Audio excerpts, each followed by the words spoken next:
Good evening, you beautiful, wonderful, lovely people. How are you doing today? It's a little bit dark in here. Let me sort that settings out.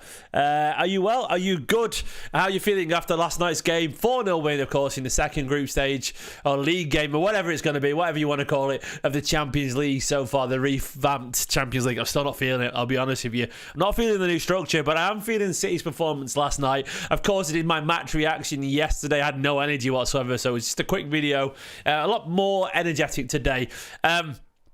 There's plenty to talk about. This is 5 things, of course, that I took from the game. So if you want to see more in-depth discussion, check out the video from last night. For now, though, do me a massive favour if you don't mind. If you're watching live, give the video a like. If you're watching afterwards, give the video a like anyway. But do let me know the 5 things that you took from the game in the live comments or in the chat afterwards. It is always appreciated.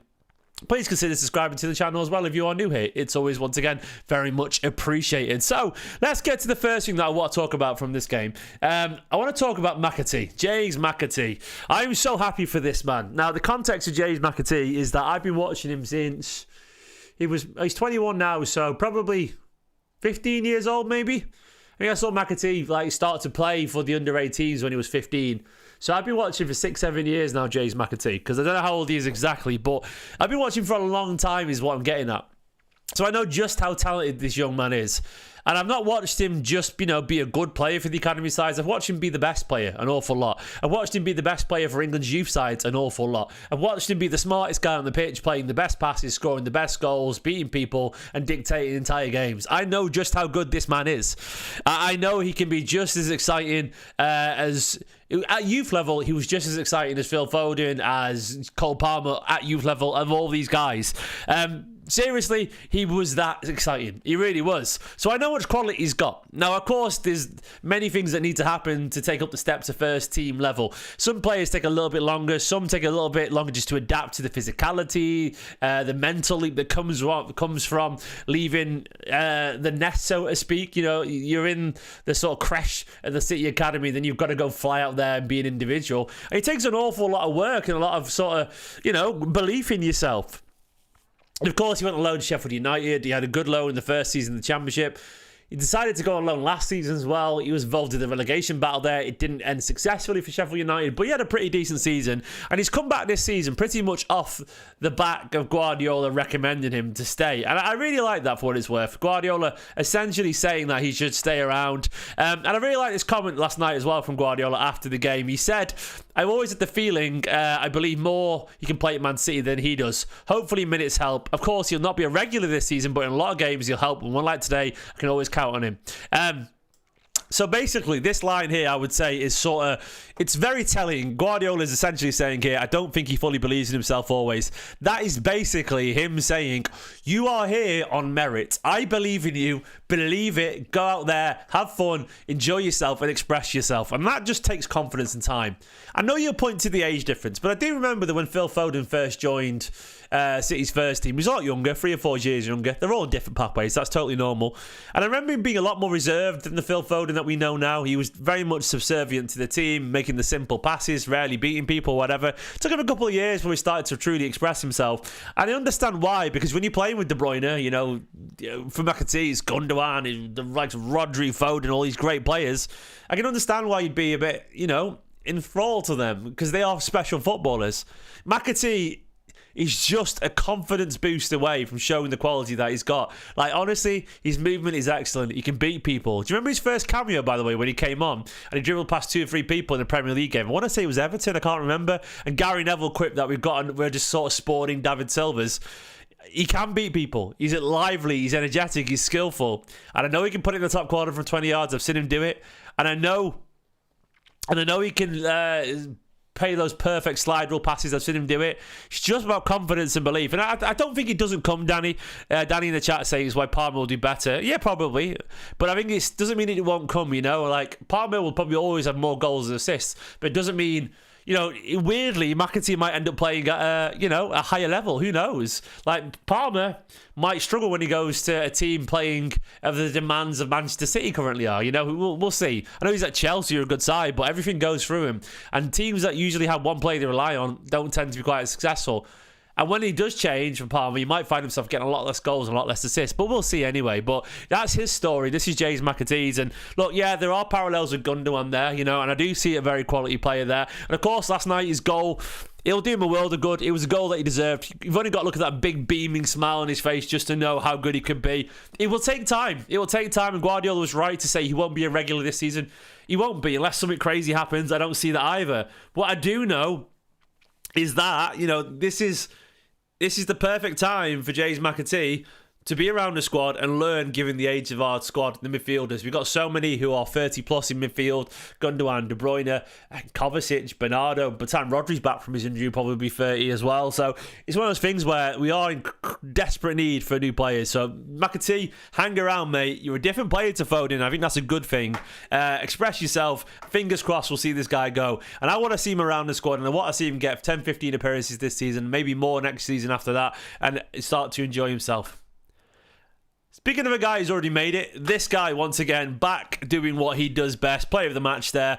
Phil Foden last night was man of the match, scored a beautiful goal, went for about 500 more shots as well away from that. But it was nice to see Phil find his form. And he talked after the game as well about the feeling of enjoyment coming back into his game. So much of football for so many players is about just expressing themselves. Phil in particular fits that motif perfectly. He's a guy who wants to have fun when he's playing football. He's a guy who wants to enjoy himself.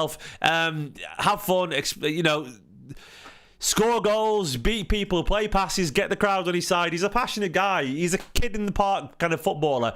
And look, he got his first goal last night of the season. I do think he'll play at the weekend. I wouldn't be surprised. Someone said in the chat, maybe he'll get a hat-trick on Saturday. I wouldn't be surprised if he does score 1 or 2, maybe 3 against Fulham. But I do think, with no De Bruyne currently, we're going to need Phil Foden at his very best. And I think the signs last night were pretty confident that Phil is starting to feel like himself again. It's been weird, watching the sort of negativity around Phil Foden. I was really calm about it. I was never really rushed to get him back. I think people were getting a bit angsty because he wasn't straight back into the team. He doesn't need to be, man. Do you know how long this season is going to be? He will get his minutes, as Guardiola said. He absolutely will get his breakthrough, and this season, not breakthrough, his breakthrough into the team, breakthrough confidence, I guess, this season. It will come, and by the end of the season, he'll be on 20 plus goals again, as he always is, and he would have played 50, 60 games. He's going to be involved an awful lot. I didn't get the urge or the rush to get him involved straight away. The culture wars online between people and their favourite players, it just wasn't necessary. It really was. And I think people get in their heads because they're too busy seeing people compare their star boys to their star boys online, and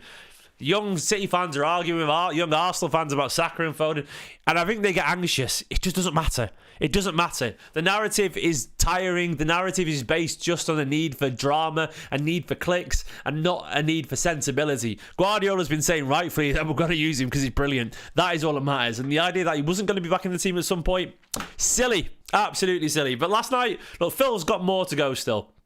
I think he did spam the shots a bit too much. A bit kid on FIFA for me, if I'm being honest. I think sometimes he needs to play the pass a little bit quicker. And he did actually play it to Mcatee and got a nice assist. But the most important thing for me is he's back on the pitch and enjoying himself. Pep was actually pretty brutal about Gundogan. I like that Pep sort of very publicly come out and said what he said about... let me find the quotes about Gundogan last night. And look... don't get me wrong, I think Gundogan knows all this. There's a tendency from fans, by the way, when a player plays bad. I consciously try not to do this. They get upset when a player plays bad. A lot of you guys, not all of you get frustrated because a player plays bad and you see Pep leave him on the pitch as if Pep hasn't noticed. Anything you think you've seen, Pep has noticed 20, 30 minutes earlier. I promise you, unless the game's only 10 minutes in, of course. But Guardiola notices it first. And when we're getting frustrated, say, Gundogan's had a stinker. Why is he on the pitch still? Pep knows that. Pep knows what he's doing. Pep is trying to sort things out. He's trying to play players into form. And he's noticed it. So I never get stressed about a player having a bad game. Simply because I think there's an idea that Guardiola hasn't noticed. And people start to get very, very... very, very anxious about it. When, I just presume Pep's going to fix it and it'll be all right because he always does. So that's how I feel about it, And, I think Guardiola pretty much proved last night how he feels, And this is the quote that sort of made me laugh a little bit out loud, but, Guardiola said, "Today, Gundogan played at a level that we know he can do. The game in Newcastle was really not good. Maybe one of the worst I've seen him in the last 8 or 9 years. He played a fantastic game today." So Guardiola basically come out and said, Gundogan was shite against Newcastle. He never does that. And he come out and pointed out what people were stressing over, as if Guardiola hadn't noticed that Gundogan was played poorly, as if Guardiola isn't sat there trying to work out how to get the best of Gundogan, as if Guardiola hasn't seen the signs of it. Look, once again, Guardiola would not be wasting his time with anyone if he didn't think it's worth it, because he doesn't do that, you know. He absolutely understands how good Gundogan can be and what he needs to do to get back to the level. I don't know how good he'll be this season, but Gundogan was better last night. Don't get me wrong, the level was poor. He wasn't there yet, but he was showing signs of improvement off the Newcastle game. And exactly as Michael said in the chat, you know, he knows he can say this, Guardiola. He knows that Gundogan is mature enough to take it as a kick up the bum. But I think is Gundogan, people like Gundogan, you don't even need to tell him, you know. He understands. Gundogan is too smart, too experienced, too much professional to be happy with how he played against Newcastle. So he'll improve it. That's the thing about the very, very great players. They're self-improving because they're self-aware. Gundogan, like David Silva, Gundogan, De Bruyne, people like this, they're aware when they have a bad game. This is why I never stress over a player having a bad game that's elite quality, because they will improve it until they can't. And I don't think Gundogan is at the point where he can't yet. I still see signs of quality there. Just rhythm and games, and it will come. But I like to see those quotes from Guardiola. It shows that he's paying attention still. The next thing I want to talk about is the wingers. I saw a lot of. I mean, this is an interesting headline I put here. I actually wrote this early on this morning in this video, and I put this title there. And look, I was quite surprised to see how negative people were being about Doku online. Not everyone. From where I was sat, Doku was the best attacker on the pitch by quite some way. Like, I was quite surprised how people were getting on Doku's back. I know not everything he tried came off, but when has everything any winger tried ever came off? Like, there's always this idea that, like, unless they're, you know, getting 7 assists because they're having 14 cross, the wingers have failed. I don't think it's that simple, man. Like, Doku should have had so many more assists last night. Doku was creating chances left, right, and centre. Not everything he did came off, no, but he was toying with them. He was absolutely toying with them, genuinely. He was so much better than pretty much anyone else on their defensive line. And I thought he was really good, man. I mean, look at these stats here. Doku had 26 touches in the opposition box against Bratislava, the most ever by a player on record in a Champions League game. He was all up in their face. That is absolutely absurd. I thought he was really good last night. And look, and the reason I put like mixed night is because actually I think conversely, I think Savinho didn't have a great game on the left. I think Doku's more comfortable on the right and the left, where I think Savinho is definitely a right winger right now anyway. I feel like he struggled to get in the game, Savinho. Don't know why. I know he can play on the left because he played there for Girona, but he definitely wasn't at his very best over on the left.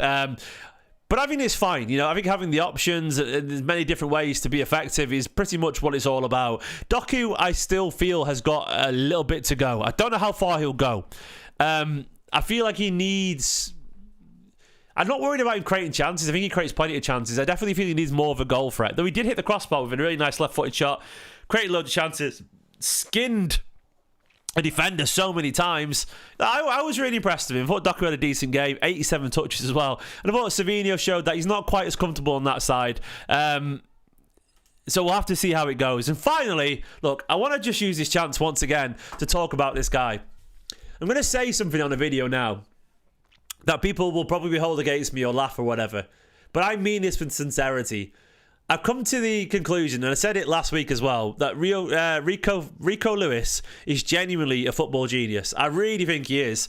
I can't quite get over how a guy can be that good in that many positions all at once, all over. Rico is an absolute cheat code of a footballer. At points last night, he was up at the number 9 position where Alvarez used to be alongside Erling Haaland. Occasionally, he was at left wing. He was doing the role of Rodri a little bit deeper, getting the ball. He was playing the Kevin De Bruyne passes through to Haaland for an assist. He was absolutely everywhere. He was at right back when he needed to be. I don't understand how a player can be in that many roles at once and somehow seemingly never be in position and always available for a pass. Do you know how smart you have to be to do that? Pretty much every other player in the world would be out of position if they're trying to play that role. I don't understand how he does it, and he's getting better and better and better. The quality of that through ball to Erling Haaland last night, absolutely immense. Honestly, a beautiful through ball. I know the defence sort of parted, but still, you have to play the pass, and he was absolutely inch perfect. And when you've got someone like him, yeah, I mean, Kimmich, Lahm, they are the obvious comparisons. And I think he's doing it at an even higher level than they did at a younger age. I really believe that. Like, I think he's just stupidly good. Like, he literally... Someone said to me on Twitter, he needs a sort of defined role. I think this is his defined role. And the idea was, the guy said he needs a defined role so he can be more productive. I don't think there's anyone more productive on the pitch than Rico Lewis. Like, he's back at right back, winning challenges and being perfectly in line with the back four defensively. The next second he's in midfield getting the ball from the centre backs and playing 1-2s to break it forward. The next minute he's playing through balls through to Erling Haaland. The next minute he's overlapping on the right. The next minute he's in the channel alongside Erling Haaland, linking up, playing 1-2s with Foden. It's absolutely ridiculous. Then just as the counter-attack's about to happen, somehow he's back at right back. It's almost like that moment in the Matrix where Neo just suddenly sees the Matrix and he sees all the lines and it's all green and all the numbers in the binary code or whatever. Rico seems to just see football. That man understands football. It's like the essence of the game, the flow of the movement of the pitch. It absolutely runs through him and he understands exactly where he needs to be.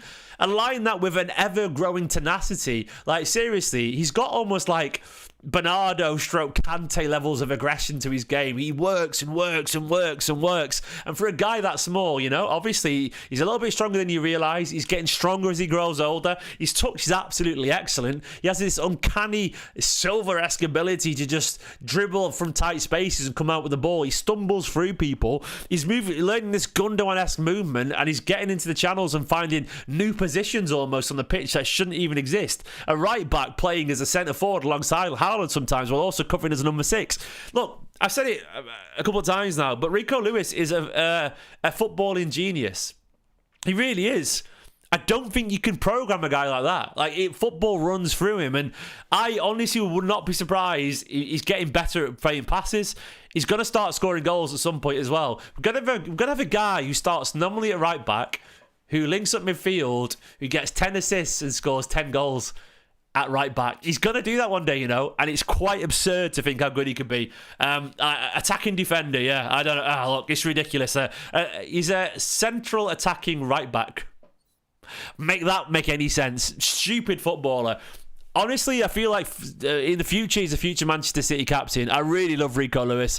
I think he's actually better than we realise. I really do. I think the only thing that holds him back, of course, is his physicality. But I've always said, if you're going to be one of the smallest guys on the pitch, the only way you'll ever get past it is get past that lack of physicality is by being a genius. Thankfully, Rico Lewis is a genius. Guys, they're the 5 things I took from this game. You've got Mcatee, absolutely showing, in my opinion, he has the quality. It's all about conviction, self-belief, and a little of a lucky break. But last night, of course, his first goal. You've got Foden finally finding his form. It's been a slightly slow start to the season, but it's only very early on still. No rush. Pep wants more from Gundo, as if he hadn't noticed that Gundo was poor against Newcastle. I love that I'm publicly mentioning it too. You've got mixed night for the wingers and Rico being an absolute genius. Guys, thanks for watching this 5 things that we learned. Do let me know in the comments what you make of it. Please give the video a like. All 100 people watching. I know it's not the biggest number in the world, 100 people, but occasionally I like to think of that stood in front of me in a hall somewhere, or, it's like a pub full of people. It's a lot of people, so thank you very much, all tuning in live. And if every single one of you watching could do me a favour right now and just give the video a like, that would be more than appreciated. 100 people to me, it's a lot, and I very much appreciate it. Thank you very much. I'm going to go and spend the rest of the evening with my family. Ruben's currently eating a burger downstairs, a little 2-year-old, nearly 2-year-old eating a burger. I'm very proud of him. In a bit, good night to Devious, to Joel, to Gozo, to JM11, to Godry, to Omalemo, to Slicky, to Scorch, to Usman, to SZ Lamb 94. Stop online, hey. Jack in the chat. In a bit. Love you all loads. Good night.